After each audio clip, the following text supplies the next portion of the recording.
and the masters of the universe. I am Adam, Prince of Eternia and defender of the secrets of Castle Grayskull. This is Cringer, my fearless friend. Fabulous secret powers were revealed to me the day I held aloft my magic sword and said, "By the power of Grayskull,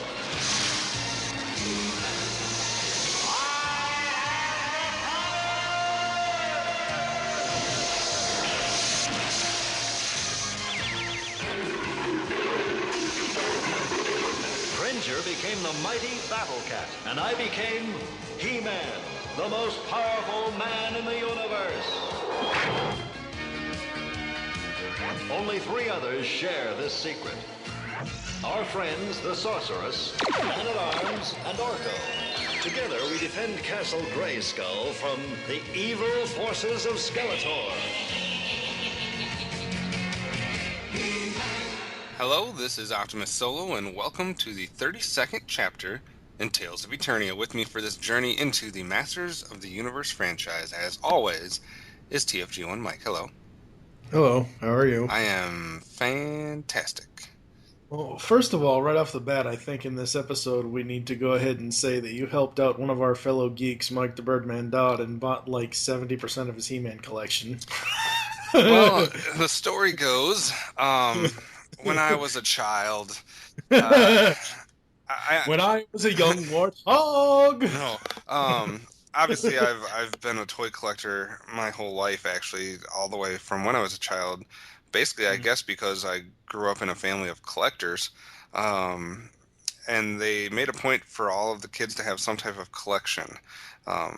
Before my toy collecting days started, it had to do with, we didn't take a lot of family vacations, but whenever we did, we all had to collect stuff, basically. My sister collected, shoot, I'm going to get this wrong now. My brother collected shot glasses from the various places that we went. I used to do that too. My sister collected spoons, and I collected keychains. So whenever we took trips or whatever, my sister would get a little spoon that said, whatever state it was, and I would get a keychain, my brother would get a shot glass, etc. But collecting has been something that my mom, I think, instilled on me, because she didn't just buy a random toy from this thing or a random toy from that thing. She made sure I was getting Transformers nonstop, and when I shifted interest to Star Wars, she supported that. She still, to this day, one of the more recent things that I decided that I was going to start collecting was the Star Wars novels, the books, so that I could eventually read them in continuity, or in not continuity, in chronological order. And now every time she goes by a bookstore, she has a list of which ones I have and which ones I don't have, and she picks them up for me. A used bookstore for $1, or this, that, and the other. So she's always supported the habit. Outside of the fact that at one point, I think before maybe I got really into collecting, there was a garage sale that happened, and a lot of my childhood toys got sold outside of my Transformers and a few select He-Man and G.I. Joe figures. A lot of my stuff went. I don't know how I was able to hold on to certain things, but I know she knew not to touch my Transformers, and she knew not to touch my Star Wars stuff. But I lost a majority of He-Man figures, I believe. I only have, basically, I had kept a hold of Skeletor, He-Man, Zor, and a few others that I kept a hold of. So obviously, Birdman has been selling all of his stuff to pay bills and to handle, tough times that he's going through. He's sold everything he's had. He sold his Transformers, his Turtles, his Doctor Who stuff, his Halo stuff, and one of the collections that he was selling was his He-Man stuff, and it was a good variety of figures, plus some of the classics, some of the vintage stuff that I would have grown up with, that he grew up with, that has been played with, etc. But then some of his the classic lines as well, the play sets, the vehicles. I don't even know what all I'm getting. I'm getting 2 huge boxes of stuff, and I'll see what's all is in there. But I'm getting, I feel bad in a sense that I'm taking some of his toys that obviously he doesn't want to get rid of, and I also feel bad in the sense that he's in no way getting the value he should for them. Because if you even figured one of those, if you figured each figure at $10 a pop, I'm not paying that. No, I know. But yes, I will be reuniting some of the few He-Man figures that I had with new figures from his collection, and we'll see what I'll end up with. I'll be taking some type of picture once I get it all together.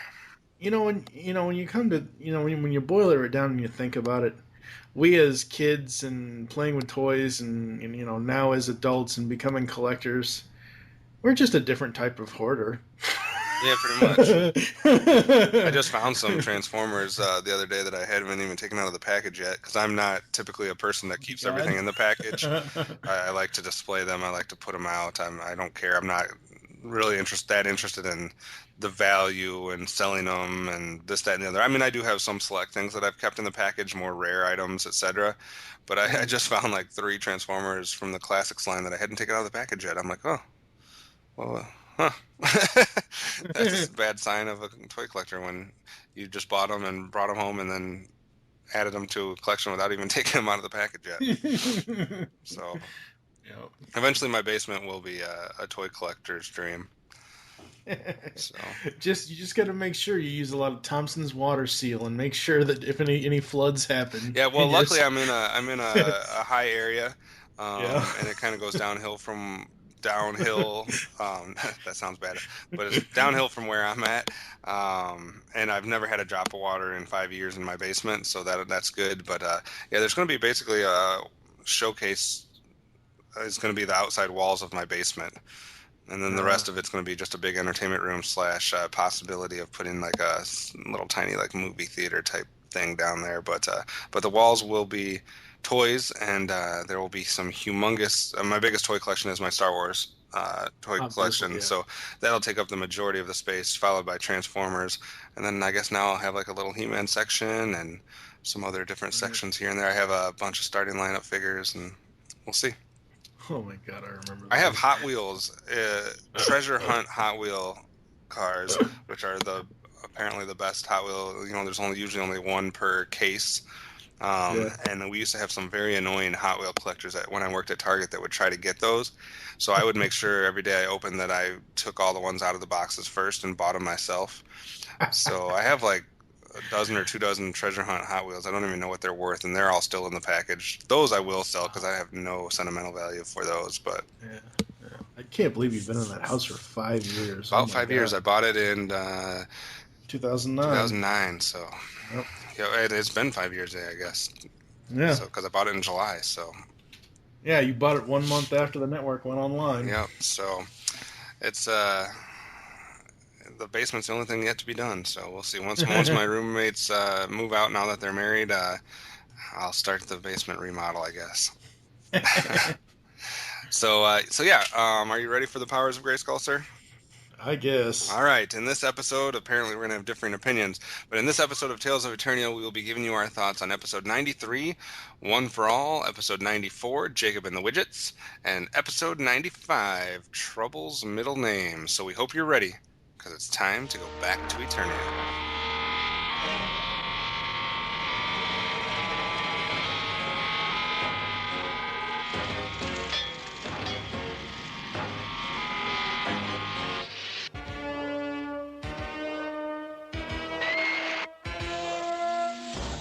Space pirates.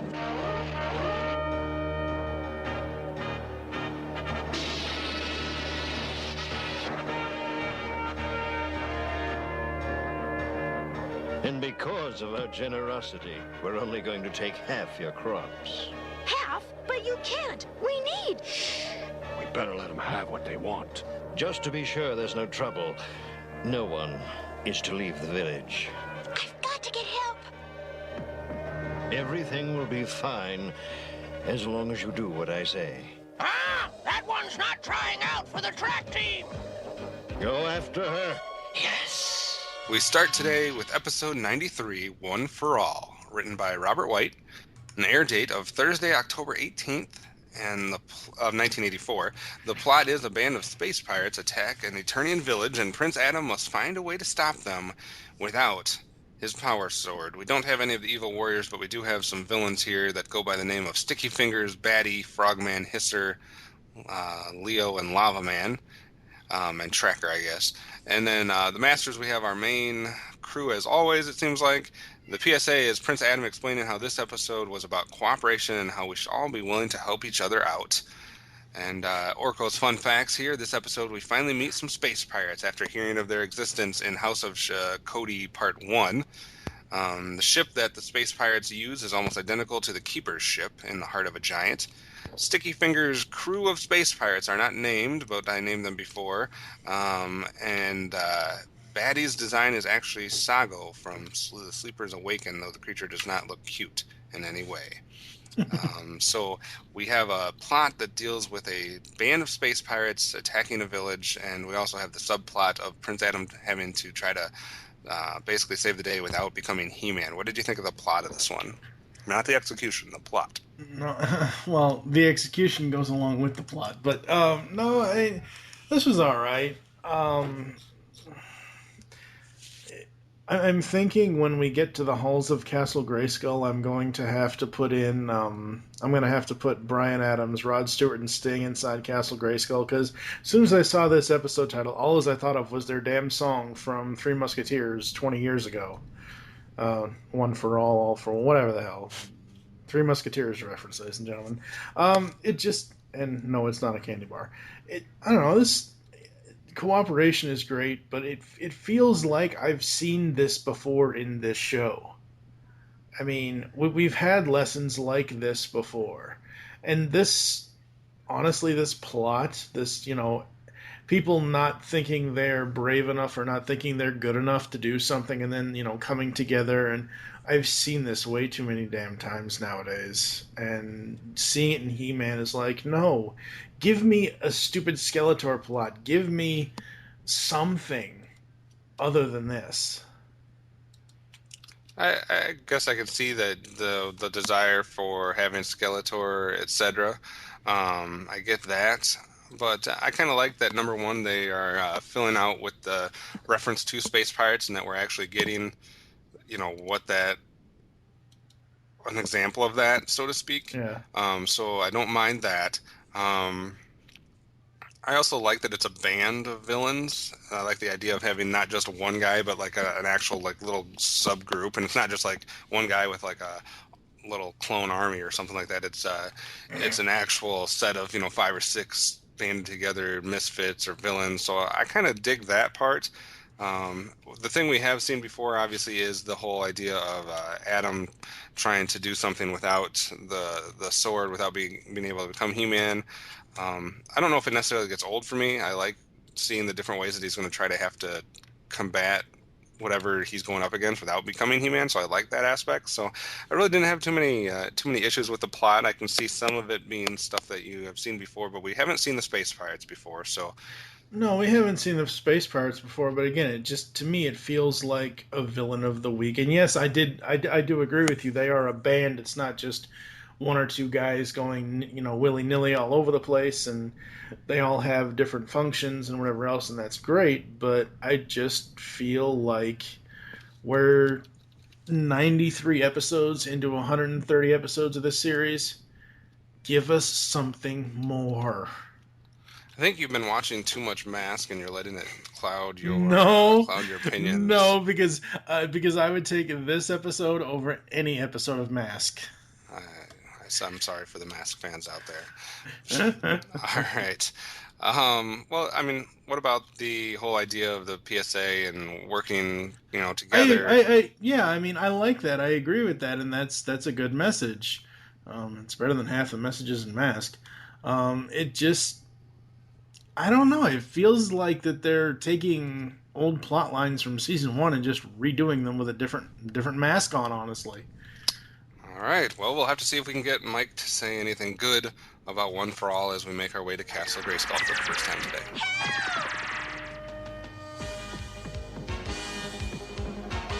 I'll go see what's going on, Adam. You stay here. All right, Tila. Adam will stay right here. Good idea. But I get the feeling that He-Man won't. Oh, come on. It wasn't a very loud call for help. Loud enough, Cringer. By the power of Grayskull. All right, here we are at Castle Grayskull for episode 93. I don't have a feeling that you're going to have a lot of them, so let's get you out of the way first. What are the good things about this episode, sir? The good things. Lizard Man had a Wile E. Coyote moment falling off the cliff and going splash into the water. I laughed so hard at that. And I do love Cringer's bravery in this episode, even though he was always hiding and saying he didn't want to do anything to help anybody. He did save the day twice. That's true. So that is true. That's it. Yikes. Okay. Cringer had a lot of good moments in this episode. First, there's the initial time where the villains are calling for help, and this, that, and the other. That girl is Rose. And Cringer has the line, well, it wasn't a very loud call for help. I know. Like I said, I like the idea of a band of villains. It's not something we've gotten hardly ever in this series. It's always one villain or one villain and a henchman. It's very rare for this series to have, outside of the Evil Warriors, an actual band of villains. So I like that. I like that the sword was stolen. I know it's happened before, but I like it when Prince Adam has to do something without the sword, or has to figure things out, or has to figure out how to get the sword back, etc. Tila has a line to Adam, there are more important things than your sword. And Cringer says, that's what she thinks. I know. I like the baddie guy at the end when Sticky Fingers is getting apprehended, and he's like, I'm just an innocent bystander. I like the quick turnabout where he's trying to just act like he didn't do anything. And I like the way they handled Adam and He-Man in this episode. I liked the transitions between it. I liked the references the characters were making to Adam, Orko and Cringer, knowing that Adam couldn't turn into He-Man without the sword, knowing how important the sword was. I liked Adam doing the things that he did while he was Adam, and the way they kind of developed his character into trying to find other means.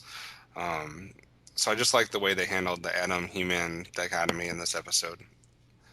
I mean, and I like that too. It wasn't anything for me to write any specific moments down. I mean, honestly, at this point in season 2, and it's going to be coming up here soon, probably the one episode, the entire second season, I don't know what I've done so far to this point, but between now and the end of season 2, I know I'm going to at least give one more 5 out. Have you watched episodes ahead of time? No, I have not, but... No, I have not, but I will tell you that I had to search friggin' Hulu, their little slider there, because this episode... Actually, no. This episode shows up, and then the last episode today shows up next, and then Jacob and the Widgets, which we'll talk about after this episode, shows up like a million episodes backwards on Hulu. So it wasn't in the proper order, so I kept going forward. I'm like, okay, well, it's probably forward in the season. And I remember the episode that I've been talking about, going on and on and on about, that I remember about Adam giving up the power, and that was The Problem with Power is the title of the episode. That's the one that I had remembered for the longest time about this series. So, no, I haven't been watching episodes in advance. Gotcha. All right. Well, you've given out 2 5 so far in season 2, so hopefully we'll see more than just one more.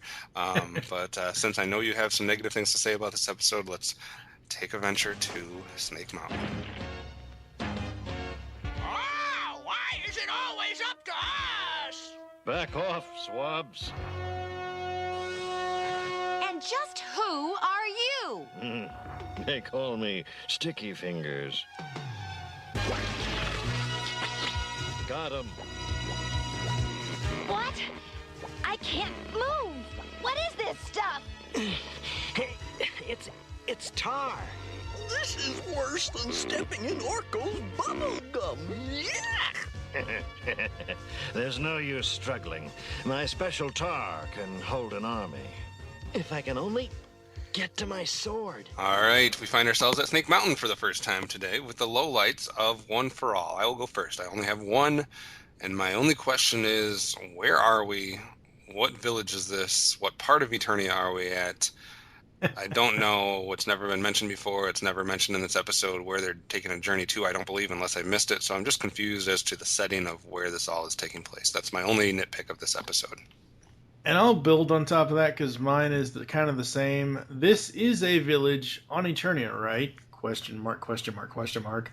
How the hell do they not know who the prince is? Every time we've ever gone to some other place on Eternia, everybody has known who the prince is, or who Tila is, or who Man-at-Arms is. These are the royal people. I mean, hello? Ugh. And my other one, like I was saying earlier, it's just a little nitpick. I like the message in this episode, and I mean, I like that part of it, but honestly, it would have been better for me if this was, if it was Hordak and the Horde Troopers, or if it was Skeletor and Merman and Trapjaw. And I'll tell you one thing that's a damn shame about this series. This series, for as awesome and as popular the character is, we have seen maybe maybe 1 or 2 episodes of Triclops, and that really pisses me off. I thought he would be used a hell of a lot more, and he hasn't been, and that's a damn shame. How do you really feel? I just told you. Oh, okay. That it? That's it. Well, that's not too bad. You weren't that bad on this episode. This one is very middle ground. It's not good, not bad. It's not, it's not like, Scott Tracker not wearing a seatbelt while riding in a car. But anyway. Enough of that. We've reached our quota of mask references today. I understand wanting the evil warriors and whatnot. I just saying, as opposed to just having a singular villain of the week type thing, I'd like that they at least had a band of villains. I still would rather have evil warriors getting character development, but in lieu of having the umpteenth episode of just a singular evil villain, I do like the band of villain idea. So I'll leave it at that, and we will head our way to the trophy case room to see what kind of awards we're going to give out for One for All. I think it's found us. All right, it's awards and rankings for episode 93, One for All. We'll start with you, sir. Power swords or havoc staffs? Power sword for Cringer, because he actually bit into it. And any havoc staffs? Nah. All right. I will echo your sentiment. You stole my idea. Cringer gets the power sword. He's not only funny in this episode, but he is brave. He even states that he was just supposed to try to find where the sword was, but he actually got the sword and brought it back to Adam. So Cringer gets a power sword. Absolutely. Rating, sir. 3 out of 5 Orcos. Like I said, it's not bad. It's not good. It's just there. And I wanted more.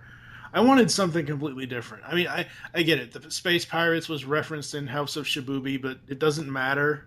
They've referenced crap in this series so many times that never pays off. You just referenced me. I referenced Ram Man. House of Shibubi.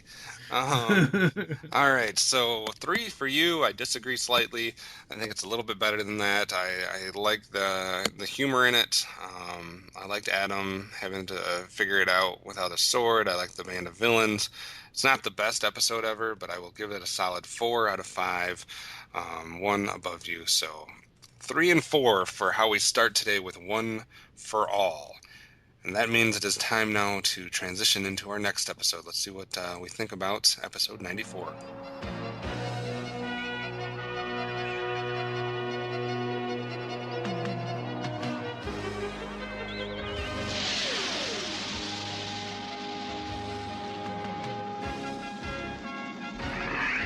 Ground to Wind Raider, come in. I hear you, Father. Are you ready to test the Wind Raider's new rocket booster? I'm ready. The new rocket booster is made of Korodite. And since you widgets mine Korodite, we thought you'd like to see the results of your efforts. Waiting for your instructions, Father. All right, check your controls. Check. Fire the rocket. Take her to 5,000 feet. 4,000, 4,500, 5,000, 5,500. Level off, Tila. 6,000 feet, 7,000 feet. This is great. That's high enough, Tila. Level off now. It can go higher. Maybe she can't stop. Whoa, maybe the rocket is too powerful. Man-at-Arms, maybe... Tila, level off and bring it in. This is so much fun. The test is concluded. Bring it down. Yes, Father. Over and out.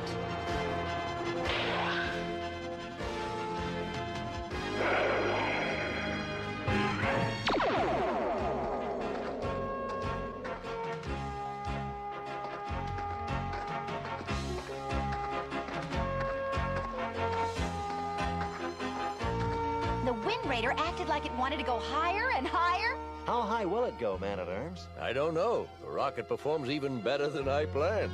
Probably because of the Korodite. That's right, Squinch. I must check out the Wind Raider. You care to help, Adam? Tila and I promised the Widgets we'd take them to the beach. All right, see you later. That's right, it's time for episode 94, Jacob and the Widgets. Air date Friday, October 19th, written by Harvey Brenner. When an old hermit loses his fishing boat in a wreck, the Widgets insist upon helping him, even as Merman plots to raid their fortress. Bad guys, we have Merman and Trapjaw, and the masters, we have the Regs. PSA, Tila explains that it's important to let others know that we need them, and asks if the viewers have hugged their parents lately. Orko's fun facts: after He-Man defeats Merman's monsters, we see the Widgets cheering, and Squinch suddenly has his spear at hand. In Merman's underwater base, Trapjaw's arm somehow manages to switch sides, even though the stock animation used appears to be consistently the same. There's somehow an arm switch in that scene. When Prince Adam transforms apparently into He-Man, there's a nice painted background showing the sunset sky. I don't know why that's an Orko fun fact. But yeah, whatever. What is your thoughts of the plot of us having a Merman and Widget-centered episode with an old hermit that apparently is going to be befriended by the Widgets? What do you think of Jacob and the Widgets, which reminds me of some type of like Ewok or some type of musical band? It reminds me of what was it, old, I don't know, Jacob and the Ladder, or Jacob and the I don't know, something Jacob the Liar, or some Robin Williams movie. I don't remember. Yeah. It's one of those things, you mentioned Trapjaw's in this one, and the funny thing is, if you go over to, as of today, this recording, October 20th, 2014, if you go over to rippedapparel.com, they have 3 designs that are Masters kind of inspired, and if you look at them, Trapjaw is the Jaws picture. Nice. For a design. The other one is Link with I have the Triforce, and then Skeletor is Iron Master the Killer or something or other. I don't know what that reference is, but I saw the Trapjaw one. I'm like, oh, that is hilarious. As far as this episode goes, I like it. I think it's interesting. It's better than the last one we talked about. Not by much, but it is better than the last one we talked about. I like the whole thing with the old man, learning to, trust people again, and, learning to basically live for something or someone. So I like that. And finally, some evil warriors. Yay. Yeah, it's always good when you see Merman. Yeah. I like him in this episode for most of it, and then he does some stuff that I don't like at all. So it's kind of a mixed bag for Merman for me in this episode. But I like the idea of having Merman. It's good to have recurring characters. We get the Widgets again. That's fine. They're not as annoying as a lot of the human kid characters. So that's good, and it adds to some continuity when we get some recurring characters. So I have no problem with that. I'll disagree with you about it being better than the last episode slightly, but we'll get into what causes that in a little bit. Any thoughts on the PSA? Hug your parents. No. Hug your parents. No. Hug your parents.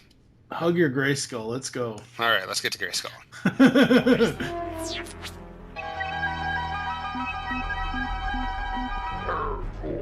What are you looking for, Merman?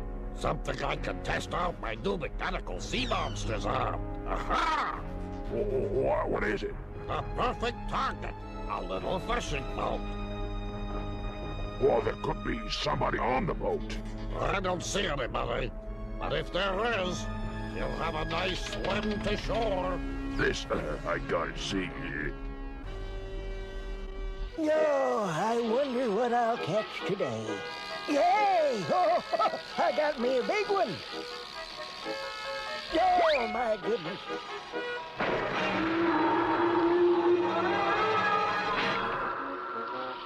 Look, a sea monster. All right, we're at Castle Grayskull for Jacob and the Widgets. I'll go first. I like I said, that there's recurring characters, and I like that He-Man actually knows something about the moon and the tides, like you said, off air. So that's good. I had to double check the science before we recorded this just to make, because I know you've complained about the science and stuff in this show sometimes. So I just wanted to double check it, and he is right about the moon and the tides and all that stuff. What about you? What did you like about this episode? This is just me watching these things on Hulu. At least they didn't break up the transformation sequence. They put the commercial right as he draws right as soon as he puts his hand on the hilt of the sword. So I like that it's not broken up in the middle of it. But that's just a Hulu thing. Merman whips around and gives Trapjaw a good line. I never saw that coming. Like, Merman walks away. He walks out of frame. Trapjaw is still talking, and zoom, it's like he's right there. I thought that was hilarious. Yeah.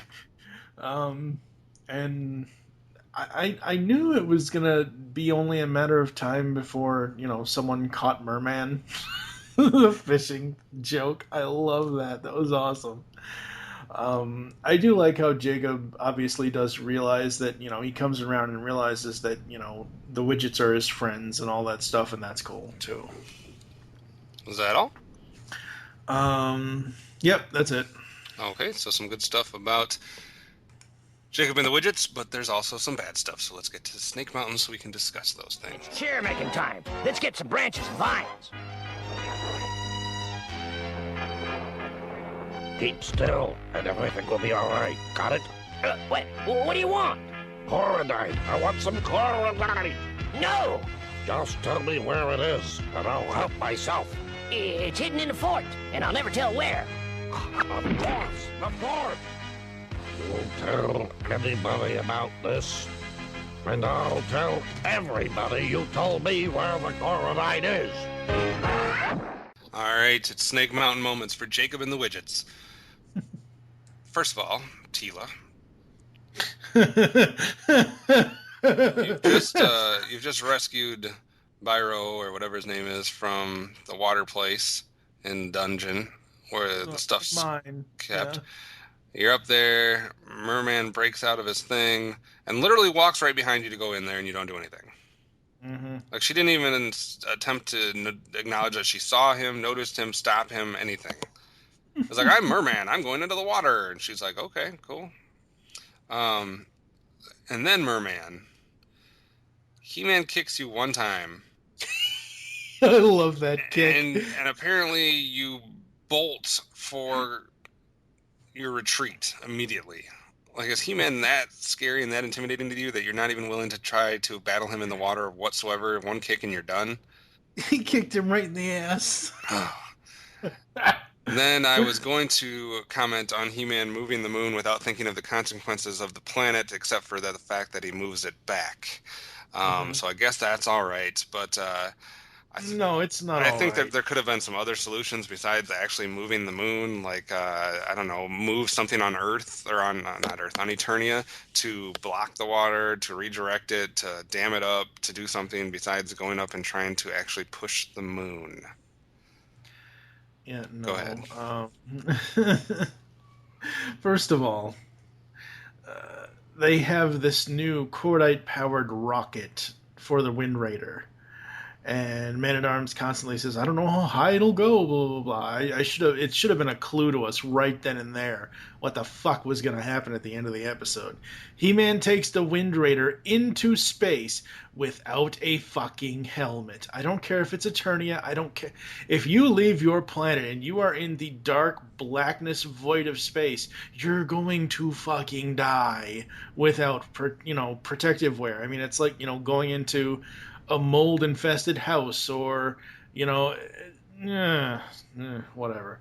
And how the hell does He-Man know the proper placement of the moon? He just shoves it back in the other direction. That's all he does. He doesn't, do any calculations. He doesn't try to figure out trajectories, anything. He just, to move it away, to get the tide to go down, he just pushes it away, out in the middle of nowhere, and then goes back. And originally, when the Wind Raider originally pulled up to the other side of the moon, I thought he was going to push it with the friggin' Wind Raider and not his own power. So he just pushes it, and it's like, oh, okay, it's back in normal place. You don't fucking know. You didn't do the fucking math, you fucking idiot. Yeah.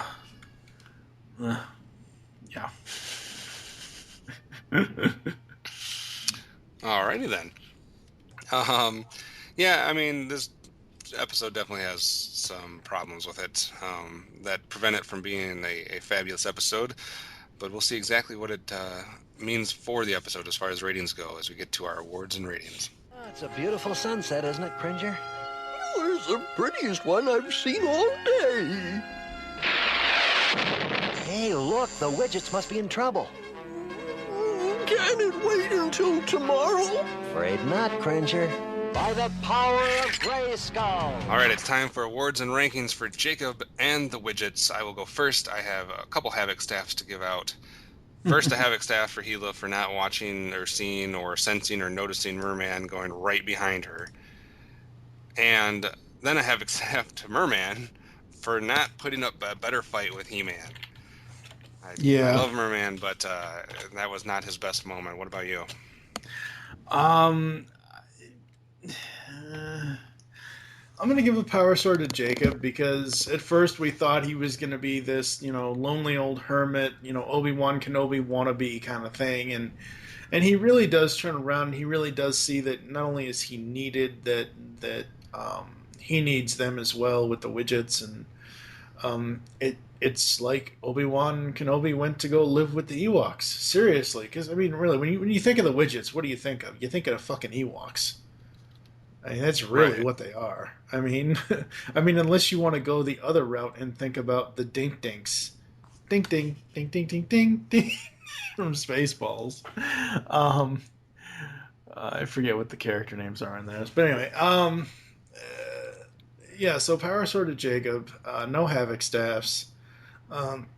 If I was going to give one, I think she's gotten too many already. I think she takes the cake for Havoc staffs the entire podcast. Would be Tila. Yeah, she just doesn't. Oh, God. What about overall ratings for this episode, sir? It's, even though I have those two really glaring issues, I slightly enjoyed this more than the previous episodes, so I'm going to give it, probably the first time ever I've done this, because I hate doing this. I'm going to give it 3 Orcos and then cut them in half and give it a 3.5. 3.5! Finally, a half rating from TFG1Mike.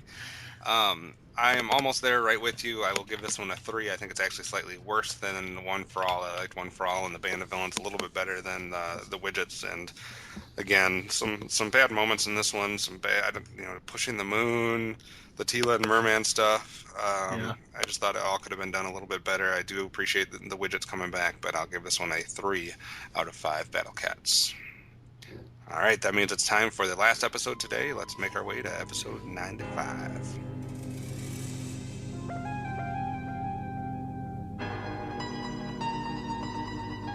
Approach and identify yourself. I am called Folari. I have come. We know why you have come. You want the Sunstone to make you well, make you strong again. But at what price? I I do not understand. To be strong again, would you be willing to give us your land, your farm? But if I give you my land, what will my children eat? How will they live? Give us your answer, Valerie. Now. Only one answer is the correct one. No, the answer is no. I will not rob my family for my own benefit. Wait. That, Valerie, was the right answer. Prepare to receive the power of the sun. Bring forth the Sunstone. Behold!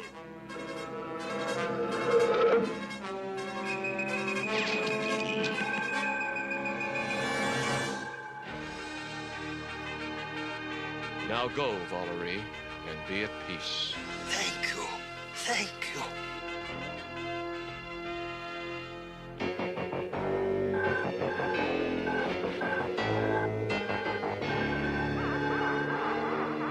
The last of the Sunstone's power has been used up. The ceremony of the sun must be performed as soon as the sun is in the proper position. You have notified our guests? I have. As the old legends instructed, there will be present the strongest forces for good in the universe. It is time for episode 95, Trouble's Middle Name, and here's one for you. Not just that it's written by J. Michael Straczynski, which is a more common name in the series, but here's the interesting thing for you. Air date for Trouble's Middle Name, Monday, October 20th, 1984. Yeah. So that is exactly 30 years before today. Yeah. So 30 years ago today, we're talking about the episode that aired here. Yeah, too bad this podcast won't be up till about 2 weeks from now. Yeah, but I just thought it was clever that it's being recorded on its 30th anniversary here. Yeah. So regardless of when it goes to air date. A relatively peaceful mission is disrupted by the nuisance of an interdimensional practical joker and the unexpected return of Negator. No evil warriors, but we do have Negator making a return appearance and Prankster and Blinker from the land of Orko.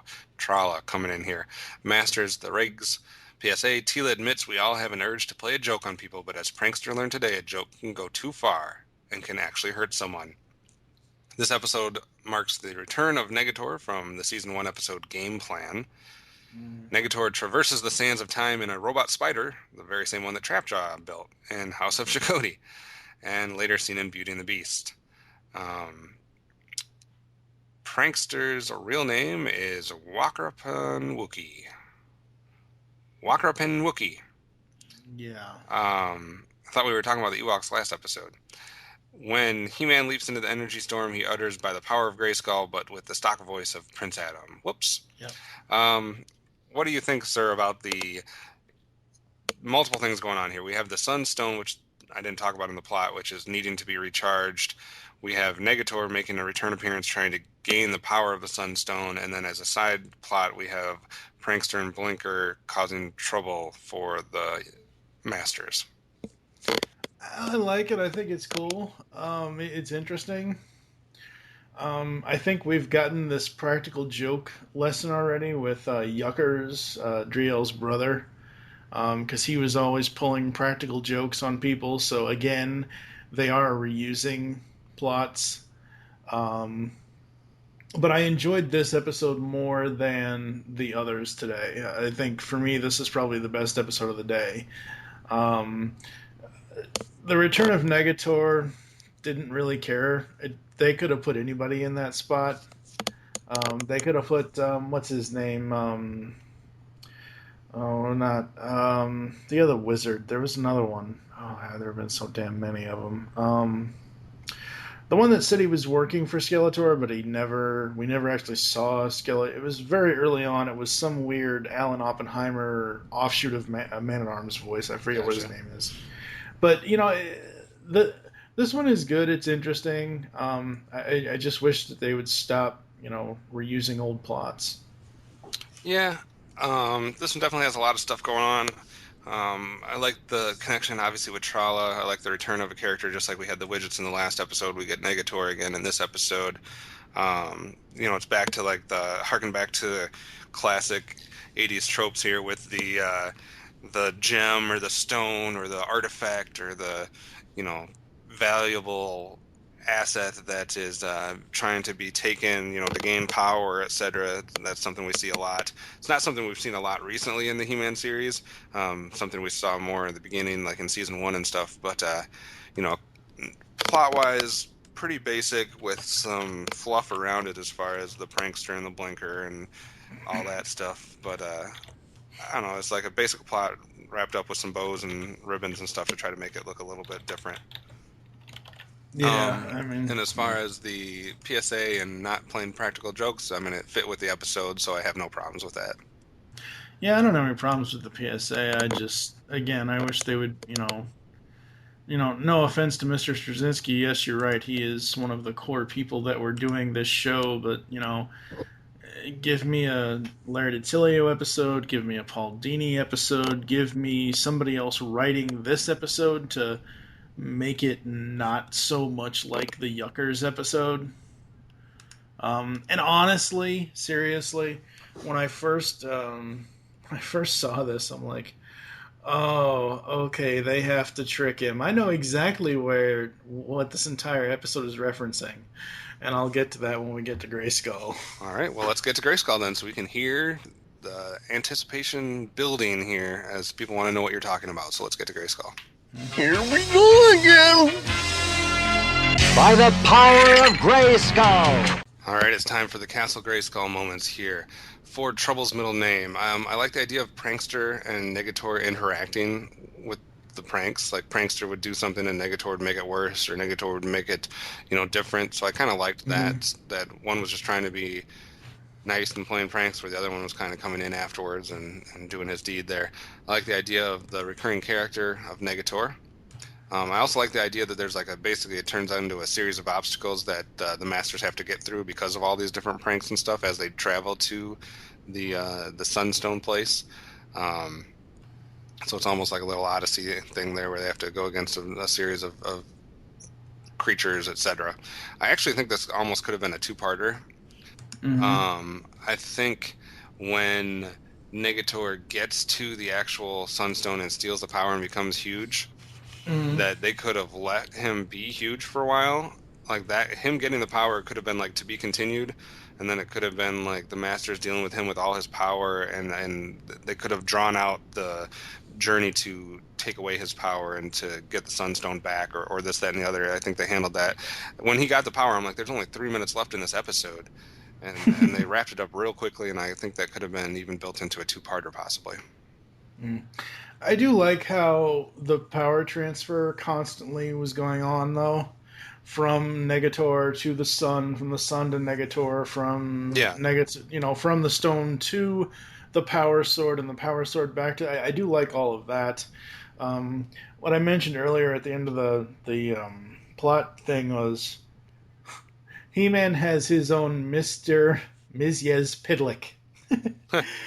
Mizjez-Pidlik is from Superman, and he has to do he's from the fifth dimension. He comes over and does practical jokes on Superman to get Superman's goat, and Superman always has to get him to say his name backwards, which is Kill Tipsyism.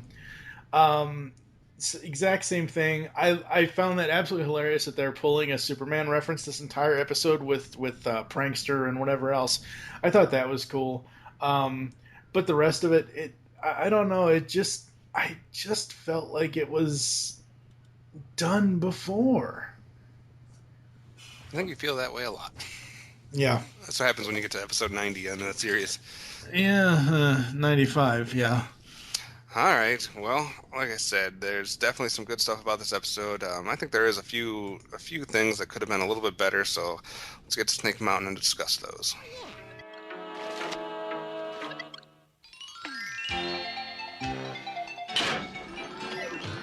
Oops, missed. I still think we ought to bury it. Give him a chance, Cat. Go ahead, Orko.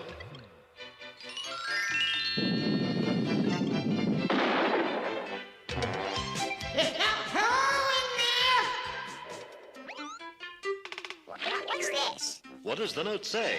Oh, it says, do not open this bottle. Oops. I always said he'd go far someday. Lowlights. Troubles. Middle name. Go for it, sir. Haven't we seen this before? I actually haven't had we to heard write this that. before? Yeah, haven't we seen this before? You know, it was an interesting story. It was a merman story. Yeah. Oh no, wait, this wasn't the merman story, was it? No. No, it wasn't a merman story. It was no, that's right. It was Negator. Like, we never really get. Okay, sure, Negator wants to be all powerful, so he can rule the world. Is that the only, like, he doesn't have, like, Negator has no backstory really. He has, like, he isn't like one of the other wizards that are the other one I mentioned earlier that was kind of scrawny and small, and he wanted to be bigger and more powerful. And it's not like that. It's not like Squinch or whatever the hell his name is going to Evelyn because he wanted more power and everything else. It just, I don't know. This episode is just kind of there, and I said earlier that this might be the best one of the day. Now that I'm thinking about it and really, really looking over it, it might be the worst one of the day. We got a flip-flopper.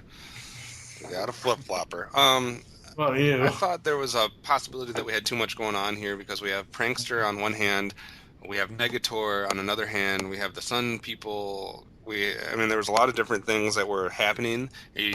For a while, you weren't sure how they were all going to connect or how they were all going to interact. I think they executed it fairly well, but it is a lot to take in for the episode. Again, I hate it when He-Man does this type of thing, the whole sandstorm with him waving his sword around and then all of a sudden sand appears, but it didn't come from the ground. It came from his sword. Like, there was no sand trail from the ground. I kind of wish the Sunstorm would not have made Negator actually larger.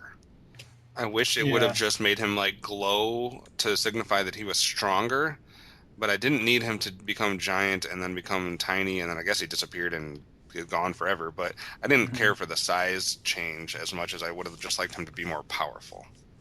Yeah, absolutely. All right, well, let's see what the flip-flopper ends up settling on as we get to our rankings and awards for episode 95, 30 years ago today, Trouble's middle name.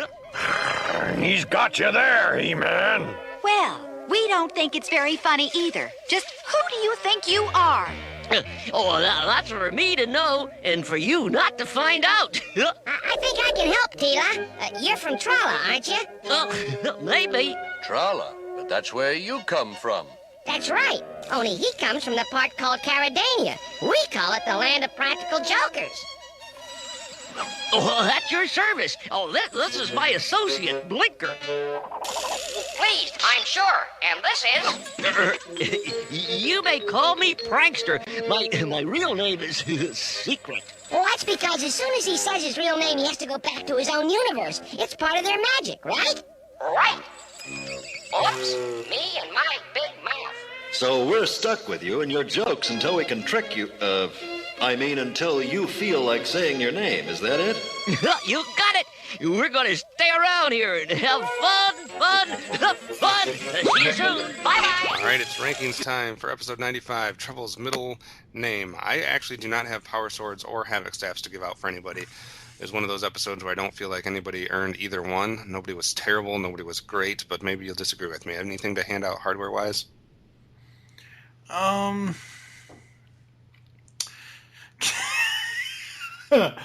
always about doing strange things with the power swords, people. Can I give the power sword to itself? Because I love the effect of the power sword transferring the power, the sunstone power. Giving the power sword to the power sword. We should have given a havoc staff to the havoc staff when it got broken in half the other day. Yeah, we should have last time. That would have been awesome. There wasn't... Yeah, you're right. There really is nothing that stands out here. I don't know if I should give a power sword to Orko, because I did like... And it's kind of something I should have mentioned in my Castle Grayskull moments. I liked the origin, because there was part of an origin here where he tells everybody that the prankster is he's from Trala, but he's from a different... Right. Village in Trala. So Trala isn't just, okay, this is Trala, like there are multiple layers of the onion that is Tralla. So I kind of liked that backstory, but I don't know if it's worthy enough giving Orko a power sword for. So. All right, and rankings, sir. You gave One for All a 3. You gave Jacob and the Widgets a 3.5. You give Trouble's middle name a 2. 2. I already had it written down. All right. I kind of go back and forth on this one. I like some aspects. I don't like some aspects. I gave One for All a 4. I gave Jacob and the Widgets a 3. I think this one's somewhere in the middle. I give it a 3.5. I think it's slightly better than Jacob and the Widgets, but not as good as One for All. I liked Prankster and Negator kind of playing off of each other, but definitely had some issues. No great episode today, but I feel like they're all decent episodes. A 3, a 3.5, and a 4 for me. They're better than the ones we got in episode 31, I'll say that. That is true. It's a step in the right direction. Let's see if we can build on that and get even better going forward.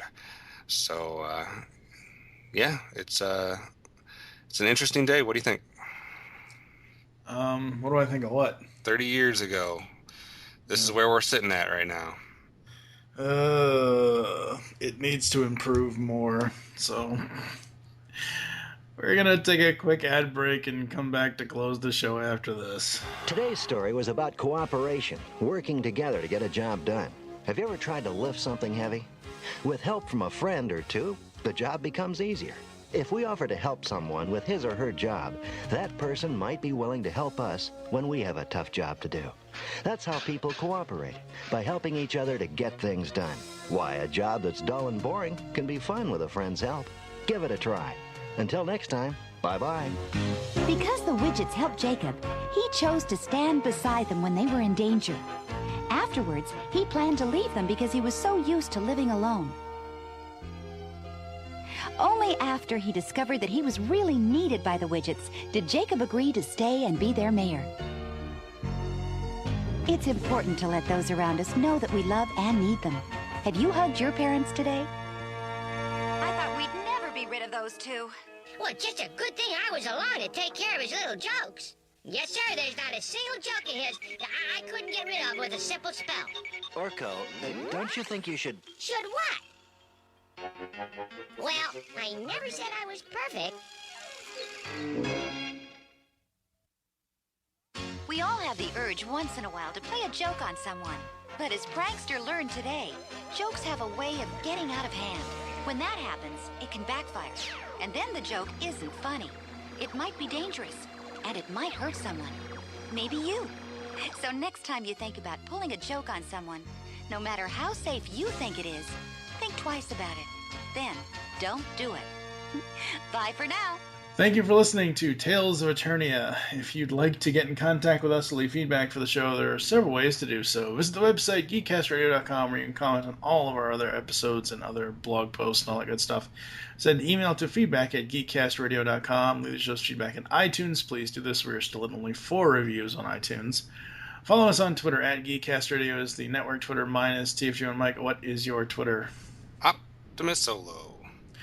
Become a fan on Facebook. Go to facebook.com/Geekcast or Radio Network. Call the voicemail line 502-526-5821. Tell us the show you're leaving the message for and your name. We hope you enjoyed the tales today, and don't forget to join us on our next adventure when we will continue Season 2, discussing episodes 93, 94, and 95. Those were the ones we just discussed today. What the hell is wrong with the script? Journey to Stone City, A Bird in the Hand, and Battle Cat. That's an ominous title. For now, I am TFG1Mike with OptimusSolo. The powers of Grayskull. You all have the power. What the hell, man? Have you never done one of these before? You never changed the damn thing? I just didn't change the numbers. Yeah. It's like, what the hell? If I'm supposed to read the damn copy, how am I...